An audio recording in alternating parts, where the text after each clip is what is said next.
नको. आज आई वडील गुणगौरव सोहळा, हा गुणगौरव सोहळा कौतुकाचा भाग आहे. आणि कौतुक ही अशी गोष्ट आहे जी कोणाला नाही आवडत. जगात सर्वांनाच कौतुक आवडते. कौतुक म्हणजे अशी गोष्ट आहे, आज तुमचा इथे सत्कार केला जाईल आणि पुढे जाऊन तुमच्याकडून अपेक्षा केली जाते. आता तुझा सत्कार केला, आता तुला तुझी गुणवत्ता पुढे टिकवता आली पाहिजे. आणि हा सत्कार करत असताना मला सर्वांना निदर्शनास आणून द्यायचं आहे की निव्वळ गुणपत्रिकेला आलेली गुणांची सूज म्हणजे तुमची गुणवत्ता नाही. खूप मार्क्स मिळाले म्हणून तुम्ही गुणवान झाला असं नाही, तर तुम्हाला तो सिलेबस कळला पाहिजे. 12वीला तुम्हाला पहिलं यायचं आहे, पहिल्या आल्यानंतर तुम्हाला आनंद होईलच, पण पहिल्या येण्याचा जो प्रवास आहे त्या प्रवासाचा आनंद तुम्हाला घेता आला पाहिजे. आता ज्यावेळी तुम्ही एखाद्या गोष्टीचं पुस्तक वाचता, त्यावेळी त्या गोष्टीच्या पुस्तकात तुम्ही एवढे रमून जाता की तुम्ही एकटेच असता. एकटेच असल्यावर आई विचारते काय झालं, आईला ते माहित नसतं. त्या गोष्टीतली पात्र तुमच्यासोबत बोलतात.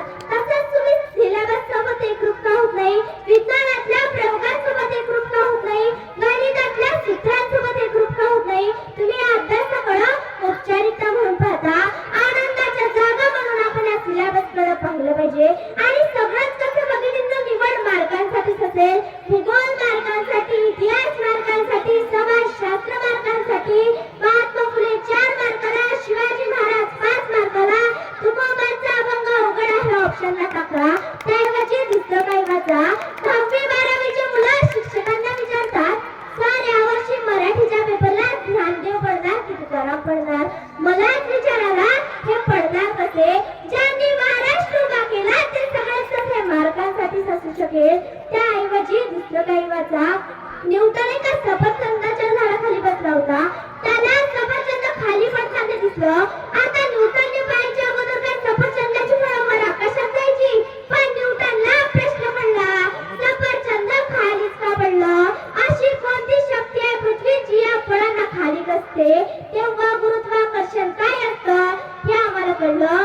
पण दुर्दैव आहे अशी प्रश्न आम्हाला कळत नाही. प्रश्न पडतात की फक्त मार्गांचीच. आणि मग निव्वळ मार्क कमावण्यासाठी आम्ही जुन्या प्रश्नपत्रिका बघतो.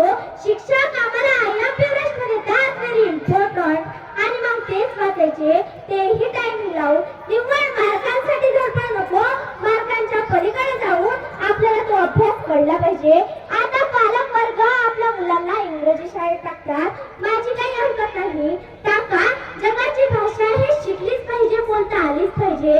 पण जर कोणी मराठी भाषा शिकत असेल तर त्यांचं शिक्षण वाया गेलं असं मुळीच नाही. तुम्ही त्यांच्या बरोबरीत नाही तर त्यांच्या 2 पाऊल पुढेच असाल. फक्त ती शिकण्याची ताकद, ती तळमळ आपल्यामध्ये असली पाहिजे. आता मुलांना आईच्या स्पर्शाची गरज आहे, पण बायका लिपस्टिक पुसेल म्हणून फ्लँकीज द्यायला लागल्या. चलो बाय बाय. आता विकत आणलेले प्रोडक्ट्स आपल्याला पोरांच्या डब्यात पाहायला मिळतात. जर अजून यांचे पगार वाढले तर या 100च्या नोट टाकून देतील पोरांच्या डब्यात. तिकडेच निपटून घ्या, इथपर्यंत येऊ देऊ नका. आता मुलांना पैकीच्या पैकी मार्क्स भेटतात, पण त्यांना उत्तम आरोग्य नाही. पोरांना उत्तम आरोग्य असलं पाहिजे, पोरं मैदानावर खेळली पाहिजे.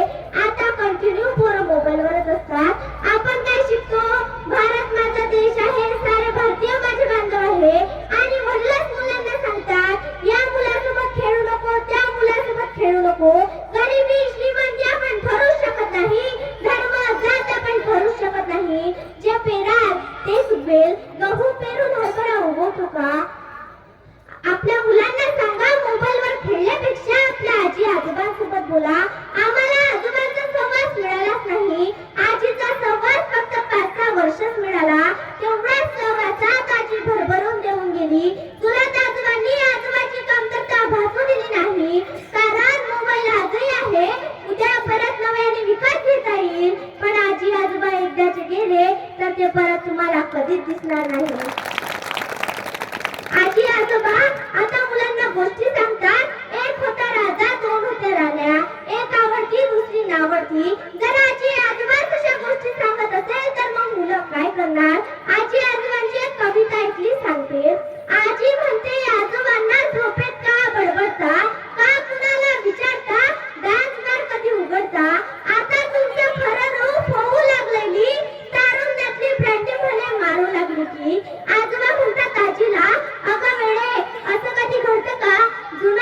मुलांना रामायण महाभारत दाखवतात, त्या छोट्या भीमची तर मुलं टिंगल करायला लागले. रामायण महाभारत हे आजी आजोबांनी आपल्या नातवांना मांडीवर घेऊन सांगायची विषय आहेत आणि मला वाटतं हे संस्कार प्रत्येक घराघरात झाले पाहिजे. आज आम्हाला संत विचारांची गरज आहे. जे वर्तनीय होतं ते वाचनीय किंवा श्रवणीय केलं आणि जे निव्वळ वाचनीय किंवा श्रवणीय असावं ते मात्र वर्तनात आणलं म्हणून परिवर्तन नाही. या समाजाचं सर्वात मोठं नुकसान जर कोणी केलं असेल ना तर ते कोणा वाईट लोकांनी नाही केलेलं. या समाजाचं नुकसान वाईट लोकांच्या सक्रियतेनं जितकं केलं त्याहीपेक्षा जास्त सज्जनांच्या निष्क्रियतेनं केलं. वाईट तर कालही सक्रिय होते, आजही आहे, उद्याही असतील, पण स्वतःला सज्जन समजणारी माणसं कमालीची निष्क्रिय झाली. मला काय त्याचं तो बघेल ही जी भावना मनात आली ना तिथून समाजाचं नुकसान व्हायला लागलं आणि येणाऱ्या पिढीनं अशा कामांमध्ये सक्रिय व्हावं असा आदर्श आपण येणाऱ्या पिढीसमोर ठेवणार आहोत का? आपण काय सांगायचं? आम्ही कुठला आदर्श त्यांच्या समोर ठेवणार आहोत? काश्मीरच्या स्वातंत्र्य लढ्यात आम्ही व्हॉट्सअपवर सैनिक होतो, आम्ही फेसबुकची अशी भिंत लढवली, अशा कमेंट, अशा पोस्ट, काय ते चिरफाड, काय ते चॅटिंग. आम्ही कुठला आदर्श येणाऱ्या पिढीसमोर ठेवणार आहोत? आणि आदर्श हा बोलण्यातून निर्माण होणार नाही. आदर्श निर्माण होतो तुमच्या वागण्यातून, तुमच्या कर्तृत्वातून आणि तुमच्या आचरणातून. जर बोलून आदर्श निर्माण झाला असता तर सर्वांनी भाषण करून आदर्श निर्माण केली असती पोरांसमोर. घरात पाठी लिहून ठेवायची, व्यसन करू नये आणि घरी गेल्यावर पोरालाच सांगायचं जा जरा भक्तीवर, पिच्ची तुळी लावणे आणि एक पाठी माझ्यासाठी धरून आण. बापच पोराला सांगतो जा चुलीवरून सिगरेट पेटून आण आणि पोरगा अशी सिगरेट पेटून आणतो जशी ऑलिम्पिकची ज्योत. माझा बाप जादूगर आहे, माझा बाप कानातून धूर काढतो, नाकातून धूर काढतो, हे सगळ्या गावात सांगतो. माझा बाप जादूगर आहे. आम्ही कुठला आदर्श येणाऱ्या पिढीसमोर ठेवणार आहोत? आम्ही काय सांगायचं? शेतकऱ्यांना पहिली कर्जमाफी माझ्या थोर संत तुकोबारायांनी दिली. त्या कर्जमाफीची कोणती डिंबर ॲडव्हर्टाइज नाही, कोणत्या बॅनर पोस्टरसाठी खर्च केला नाही. आज शेतकरी जगाचा पोशिंदा शेतकऱ्याच्याच भरोशावर देत चालतो, त्याचाच माल त्यालाच नेते सांगतात. आम्ही दिली कर्जमाफी, आम्ही मिळून दिली मदत, त्यांच्या लाखो रुपयांच्या फ्लॅट, लाखो रुपयांच्या ॲडव्हर्टाइज कुठे नेऊन ठेवलाय आम्ही देश? कुठे नेऊन ठेवला आमचा महाराष्ट्र?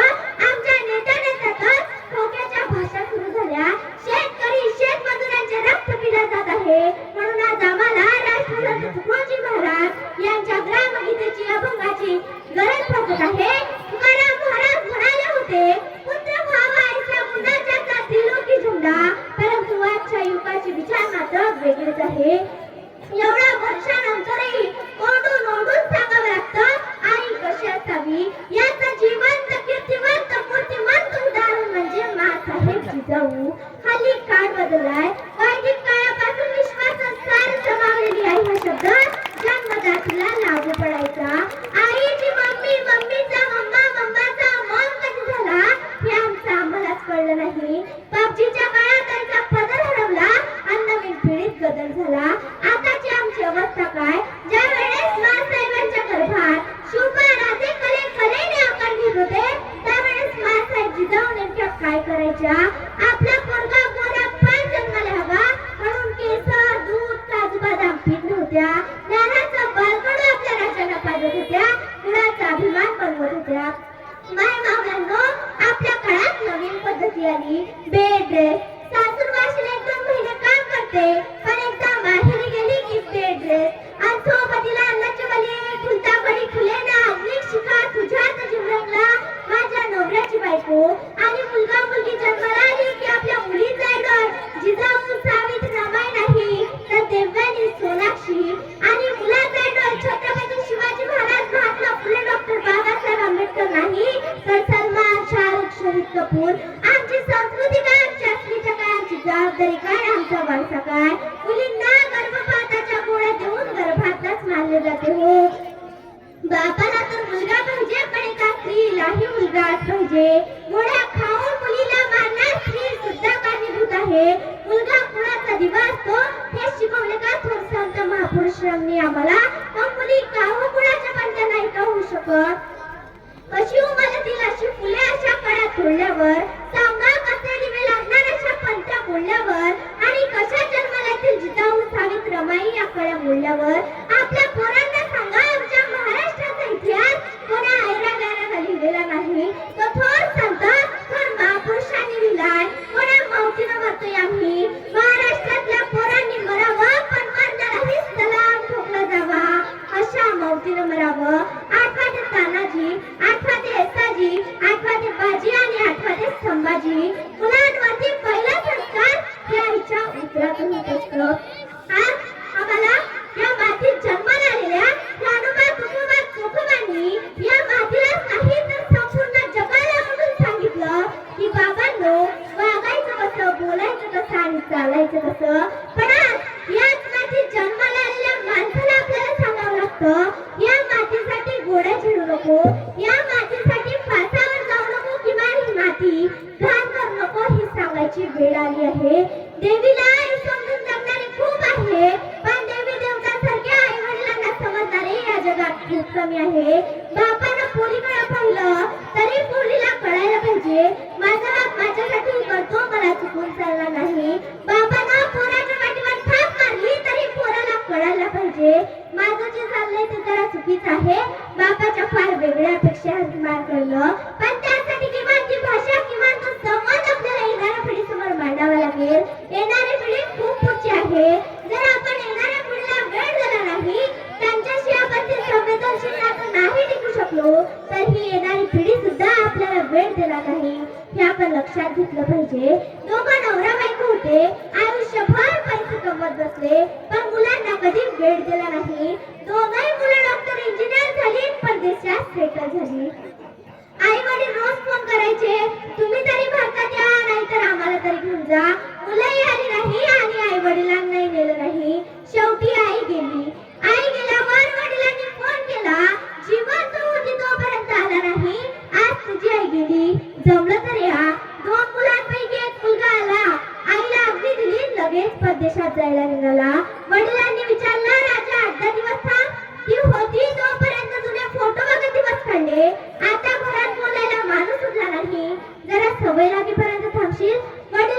मुलाने वडिलांच्या हातात 50,000 टेकवले आणि सांगितलं आईच्या पेपरला फोटो द्या, भावपूर्ण श्रद्धांजली म्हणून नावानुगा भावांची नावं घाला, गावाला गोडधोड जेव घाला पण 10 दिवस नाही थांबता यायचं. वडील म्हणाले तिनं 9 महिने पोटात मागवलं. आई कधी म्हणाली नाही पोटाचं भाडं दे, टाळू मागली तेलाचे पैसे दे, आम्ही तुमच्यासाठी कमवत बसलो रे, तुमच्यासाठी कधी हिशोब मांडले नाही आणि तू हातात पैसे टेकून चालला. मुलगा म्हणाला बाबा तुम्हाला आठवतंय का शाळेत पहिल्यांदा भाषण करणार होतो, तुम्हाला म्हटलं माझं भाषण ऐकायला चला, तुम्ही 50 रुपये हातात टेकवले आणि सांगितलं आज मला महत्वाची काम आहे तू जा शाळेत. पहिल्यांदा शाळेत गाणं म्हणणार होतो, तुम्हाला म्हटलं माझं गाणं ऐकायला चला, तुम्ही 100 रुपये हातात टेकवले पण माझ्यासोबत कधी शाळेत आला नाही. मला ज्यावेळेस वाटलं तुमच्या हातात हात घेऊन फिरावं त्यावेळेस तुमचा हात मिळाला नाही. आज आमच्याकडे भरपूर पैसे आहेत पण 10 दिवस एवढा वेळ नाही. वडील म्हणाले दोघांना फोन केला होता एकटाच आला, थोरला का आला नाही. मुलगा म्हणाला दादाला म्हटलं होतं चल आईला शेवटचं बघून येऊ. दादा म्हणाला आज मला महत्वाची कामं आहे, आईच्या वेळेस तू जा, बाबांच्या वेळेस मी जाईल.